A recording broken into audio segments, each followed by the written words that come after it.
bu ñu sukkandikoo ci journal bi nga xamante ni moo di Les Échos moom kat nee na ñëwaat na ci li nga xamante ni mooy rabat d'arrêt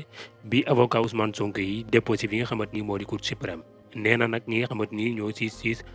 juróom-benn siis di chambre administrative bi nag duñ bokkaat ci àtte boobee waaye nag nee na àtte bii nag na ngeen xam ne nekkul àtte boo xamante ni bu jàmp la nekkul àtte boo xamante ni bu urgent la tamit kon nag ñi nga xamante ni ñoo di àttekat yooyu nan ñooy xool heure bu leen neex ak suur bu leen neex ñu daal di àtte mbir mi nu mel waaye nag mbir mi na ngeen xam ne daal mbirum Ousmane Sonko moomee ba léegi daal journal bi nee na day wëy di takku suuf ba léegi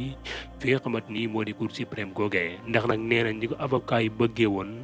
mooy que ne ñu àtte ko ci gaaw ba léegi mbir mi daal di sotti ndax nag dañoo dëgmal li nga xamante ni moo di ay élection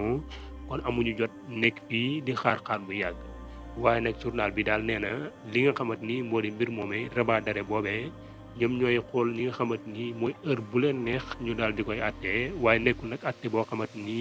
dañ koy paramee léegi li ki ko xamle di Les Échos